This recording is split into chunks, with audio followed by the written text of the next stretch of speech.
22 Şubat 2020 tarihinde Arka Sanat Merkezi'nde açılan Merhaba İzmir adlı Aragüler fotoğraf sergisindeyiz. Bugün pandemi nedeniyle bir süredir kapalı olan sergi salonundayız. Ancak sergi önümüzdeki günlerde pandemideki yasaklar kaldırıldıktan sonra izleyicilere açılacak. Bu süreçte ben de sizlere Aragüler'in Magnum'la olan ilişkisini, Magnum Fotoğraf Ajansı'na girişini anlatmaya çalışacağım. Aragüler'in Magnum'a girişini öncelikle anlatabilmemiz için Magnum Ajansı'ndan söz etmek istiyorum. Magnum Ajansı 1947 yılında 4 dönemin ünlü fotoğrafçısı tarafından kurulmuş, dünyanın en önemli fotoğraf ajanslarından bir tanesi. Kurucuları Robert Capa, Henry Cartier-Bresson, David Seymour ve Çin lakaplı David Seymour ve George Roger. Bu 4 fotoğrafçı, 4'ü de 2. Dünya Savaşı'nın sıkıntılı dönemlerinde dünyanın çeşitli yerlerinde farklı fotoğraf ajanslarına ya da dergilerine çalışan önemli fotoğrafçılardı. Her bir 4 fotoğrafçının dünyanın neresinde herhangi bir olay ya da bir araştırma, bir savaş durumu var ise orada bulunmaları ve fotoğraf çekmeleriyle tanıyoruz.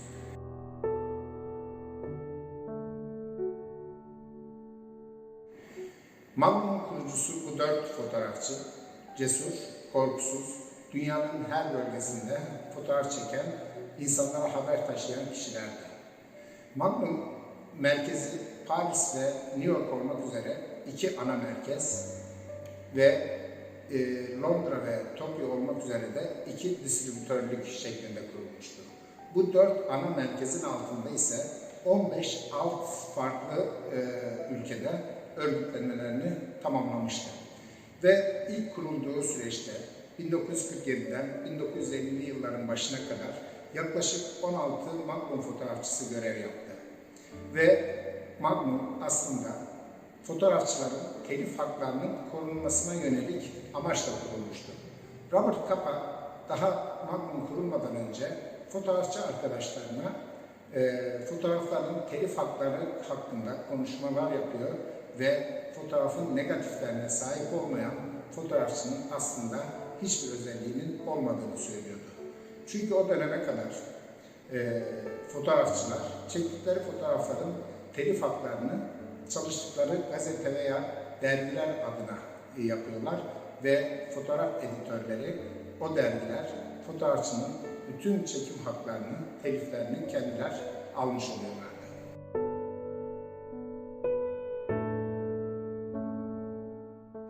Eğer ikonik bir imaj görmüşseniz, onu kimin çektiğini ya da nerede bulacağınızı bilemediyseniz muhtemelen Magnum'dan gelmiştir. İşte bu söz Magnum Photos'un web sayfasında bulunan önemli bir Magnum'un tanıtım sözü. Bu şu demek arkadaşlar, Magnum dünyanın en iyi fotoğraflarını çeker, en iyi fotoğraflar Magnum'dan çıkar. Peki Magnum kurulurken Magnum adı neden seçildi? Burada çok önemli bir aslında geleceğe bir öngörülü bakıştı. Magnum asil bir Roma adı olan şampanyayı akla getiriyordu. Çünkü Robert Capa Magnum'u kurarken gelecekteki başarılarının bir şampanya şişesinin patlayacağı andaki o coşkuyu anlatmaya çalışıyordu. Dünyanın birçok ülkesinde fotoğrafçılar tarihe tanıklık eder ve bu çektikleri görsel kayıtlarla tüm insanlığın da bu tarihe tanıklık etmesini sağlarlar. İşte Magnum'un ana temel prensibi buydu. İnsan odaklı, tarihe tanıklık eden, olayları diğer insanlara aktaran özel ve nitelikli bir fotoğrafik bakıştı.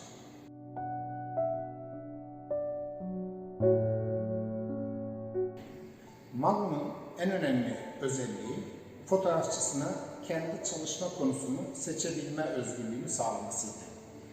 Magnum'a kadar tüm dergi ve gazeteler fotoğrafı editörün belirlediği konularda görevlendirdiği fotoğrafçılar çeker ve negatifler o dergi ya da gazeteye ait olurdu.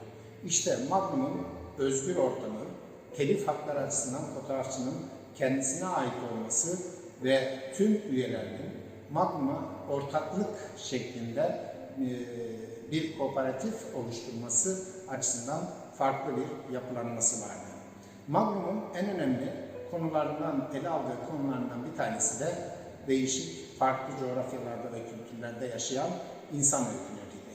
İşte 1950'li yılların başına gelindiğinde Magnum'la Aragüler'in yolu da bu insan odaklı fotoğraf ve fotoröportajlar oluşturma açısından kesişmiştir.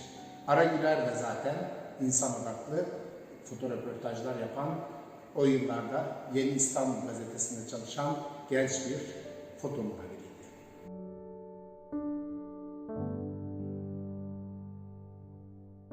Magnum'un Londra temsilcisi ve distribütörü John Hillelson, Fransız fotoğrafçı Marc Ribot'u fotoğraf çekmesi için İstanbul'a gönderir. Marc Ribot İstanbul'da fotoğraf çekip Kapadokya'yı fotoğraflayacaktır. Ancak İstanbul'a geldiğinde Aragüler'i bulur ve onunla birlikte İstanbul fotoğrafları çekerler. Aragüler Marc Ribot'u hamama götürür, orada fotoğraf çektirir. Hatta birbirlerinin fotoğraflarını da hamamda çekerler. O sıralarda Edirne Kırkpınar'da yağlı güreşler vardır. Aragüler bir fotoğraf çekme amacıyla Kırkpınar'a gidecektir. Marc Ribot'a birlikte gitmeyi teklif eder ve birlikte Edirne'ye giderler. Edirne'den güreşlerin yapıldığı Sanayiçi bölgesine gitmek için bir kamyon kasasına binerler ve yoldayken bir anda Marc Ribot bir fotoğraf çekmek ister ve kendisini kamyona aşağı atar. Fakat burada bir anda şaşırırlar. Marc Ribot ayağını sakatlar. Marc Ribot'u Aragüler alır, Edirne'deki bir hastaneye götürür. İlk tedavi orada yapıldıktan sonra da oradan İstanbul'a giderler. Tedavi İstanbul'da devam eder ve bir süre sonra da İstanbul'dan Fransa'ya döner. Marc Ribot aynı zamanda Magnum'un o dönemki başkanı Henri Cartier-Bresson'un yardımcısı olarak çalışmaktadır ve ona Aragüler'den söz eder. Henri Cartier-Bresson ise Aragüler'i bildiğini, onun fotoğraflarını Time Life dergisinden ve Kamera dergisindeki çalışmalarından tanıdığını söyler. Ama bir taraftan da Aragüler'le tanışacağını söyler. Yine Kamera dergisinin fotoğraf editörü Ramirez, Bresson'la yaptığı bir görüşmede kendisine Aragüler'den söz eder ve onunla mutlaka tanışması gerektiğini söyler. Böylelikle de Magnum'un efsane başkanı Henri Cartier-Bresson'un aklına Aragüler girmiştir.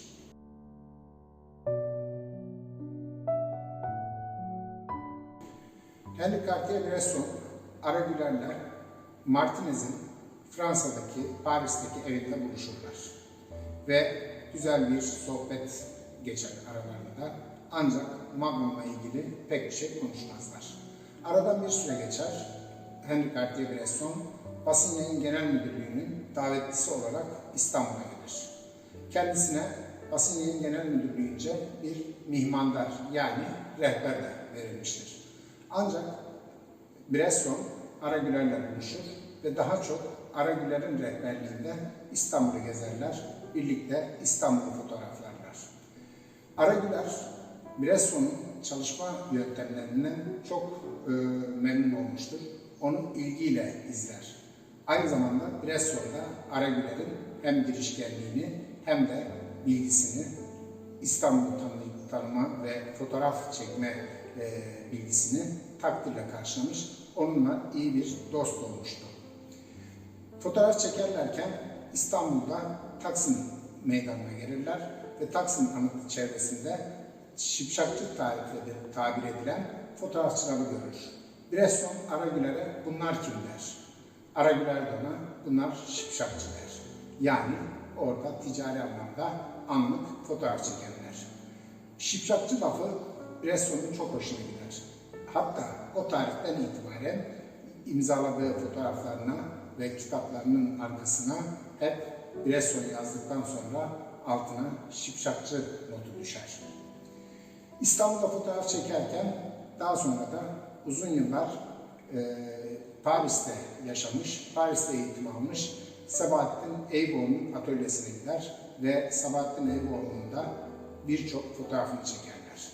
Bresson'un gözünden Sabahattin Eyüboğlu. Müthiş bir fotoğraf arşivi olsa gerek.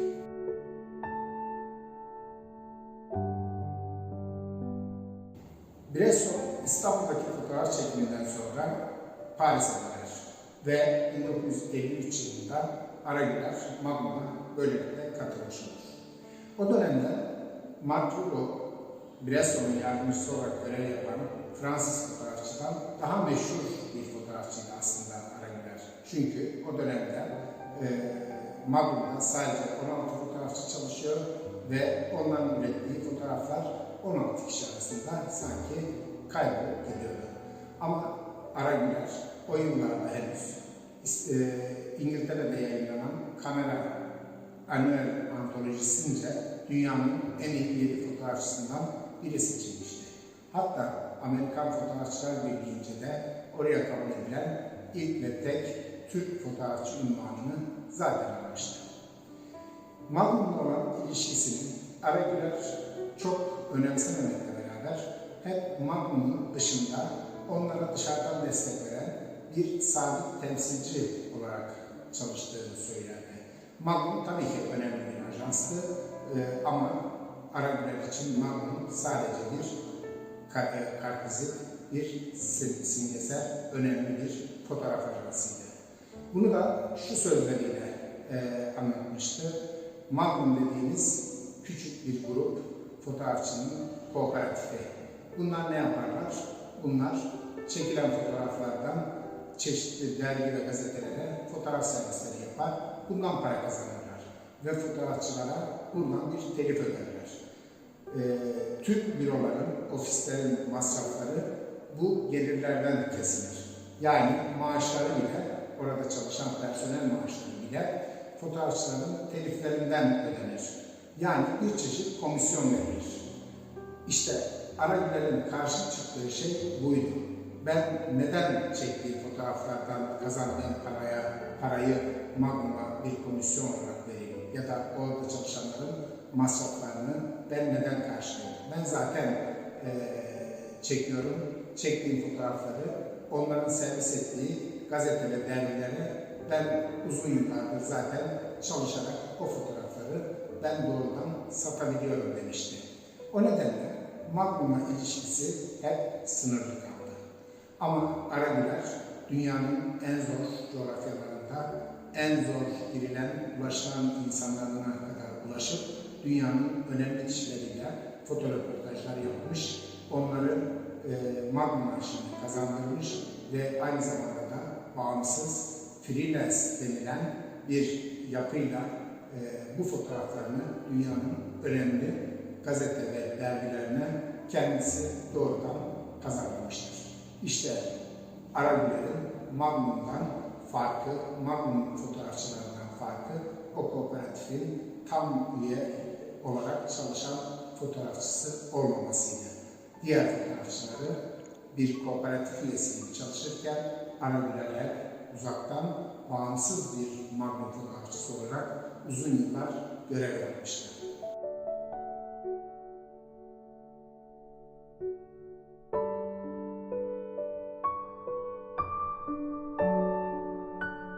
Aragüler, Magnum fotoğrafçılarının yanı sıra freelance olarak da birçok ajansa, birçok dergiye fotoğraflarını veriyordu. Bunların başında Stern dergisi, Kamera dergisi ve Paris Match dergisi gelmekteydi. Bu dergiler dünyanın en önemli fotoğraflarını, haberlerini yayınlayan önemli dergi ve yayın kuruluşlarıydı. Aragüler elbette ki bütün bu çalışmalarını hem Türkiye'nin birçok noktasında hem de dünyanın en önemli kişileriyle fotoröportajlar yaparak gerçekleştirdi. Türkiye'de Afrodisyas gibi antik bir kenti ilk keşfeden ve Amerika'daki bir arkeoloji dergisine fotoğraflarını gönderip yayınlandığında dünya arkeoloji tarihinde Türkiye açısından önemli bir dönüm noktasında başlatmış oluyordu. Yanına yaklaşılmayan, fotoröportajlar yapılamayan dünyanın en ünlü yazarlar, sanatçılar, siyaset adamlarını bulup onlarla ciddi, büyük ses getiren fotoröportajlar yapıyordu. Türkiye'de de neredeyse 1950 yılından başlayarak ölümüne kadar ki yaklaşık 60-70 yıllık süreçte hiç durmadan ünlüler ortaya çıkarılması gereken, keşfedilmesi gereken coğrafyalar ve insan hikayeleriyle Ara Güler ciddi bir fotoğrafçı olmuş. Hatta uluslararası alanları aşmış, kendisi evrensel bir fotoğraf sanatçısı olarak uzun yıllar görev yapmıştı.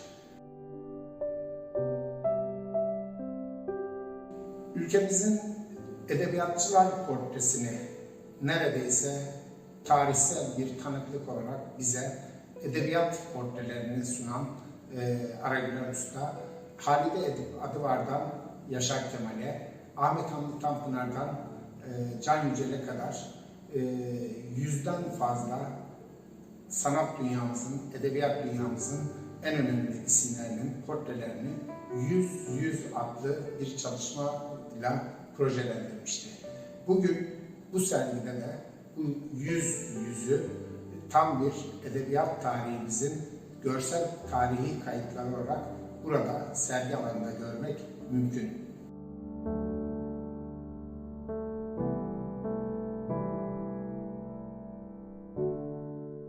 Ara Güler kendisini ikinci nesil magnum fotoğrafçısı olarak tanımlıyordu. İlk nesil kurucularından başlayarak 1960'lı yıllara kadar gelen Capa, Henri Cartier-Bresson, David Seymour ve George Roger'ın öncülüğünde kurulan ve dönemin ünlü foto muhabirlerinin buluştuğu bir ajanstı. 17 Ekim 2018 tarihinde Ara Güler vefat ettiğinde Magnum Fotoğraf Ajansı Instagram sayfasında arkamda görmüş olduğumuz 1952 yılında çekmiş olduğu kum kapı balıkçılarının İskele'ye gelişi adlı fotoğrafıyla duyurdu. Ve bu fotoğrafın altına uzun yıllar tüm dünyanın en önemli fotoğraflarını çekmiş olan bir Magnum fotoğrafçısı Ara Güler bugün vefat etti. 1950'li yıllardan başlayarak ölümüne kadar Magnum'la ilişkisini ve bizimle ilişkisini hiç kesmeden çalıştı. Kendisine buradan anıyoruz diyerek ölüm haberini de bu şekilde izleyicilerle paylaştı. Ara Güler genel olarak baktığımızda insan odaklı çalışan, samimi, yakın, insanın hikayelerinden yola çıkarak onun dünyasına fotoğraf makinesini çevirmiş ve görünenin arkasında onun hayalleri ve görünmeyen dünyasını fotoğraflarına yansıtmış en önemli foto muhabirlerimizden birisiydi.